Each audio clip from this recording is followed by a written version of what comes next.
समम सर्वेषु भूतेषु तिष्ठन्तं परमेश्वरम विनश्य तत्व स विनश्यंतम अयम पश्यन्ति च पश्यन्ति।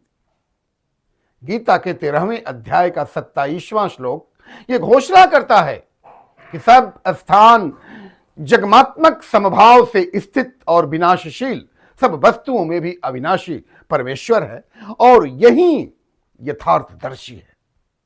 स्वामी विवेक भारती के जीवन वृत्त के 13वें एपिसोड में इनके अध्ययन स्थल शासकीय विद्यालय पालवासन की घटनाओं का विवरण है। सादर दैनिक अभिवादन। मैं doctor Janardan Yadav Juliet Yankee official में आपका हार्दिक स्वागत है। शासकीय विद्यालय पालावासन में स्वामी विवेक भारती का गांव 18 किलोमीटर दूर था। घर वाले चाहते थे कि घर से ही अध्यापन के लिए प्रतिदिन जाए, क्योंकि पिछले 5-6 वर्षों से एकांत स्व अध्याय ही इनका जीवन था। रेवाड़ी में कमरा लेकर रहने लगे थे। घर वाले रेवाड़ी आकर के कई बार धमकाते भी थे कि क्यों यहां भूखों मरोगे, घर चलकर के गांव से ही अध्यापन करने आइए। गुरु का आदेश, कृष्ण का आदेश गांडीव उठाना ही पड़ेगा।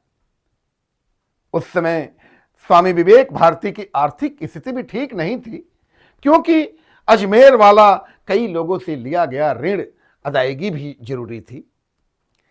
रेवाड़ी से पालवासन के लिए हरियाणा रोडवेज की बस ही एक सहारा थी।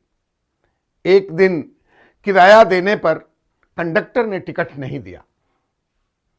तब इन्होंने कहा कि सरकारी धन का दुरुपयोग मत कीजिए, और ये चीज इतनी बड़ी हो गई, ये विवाद इतना बड़ा उठ गया कि रोडवेज महाप्रबंधक तक शिकायत करनी पड़ी। अंततः सब चीज पर दृष्टिपात करने के बाद, विश्लेषण होने के बाद इन्हें विजयश्री मिली और ये पता लगा कि इनके चचेरे भाई का मित्र वो कंडक्टर मेरी शिकायत को वापस लेने के लिए खूब दबाव बना रहा था।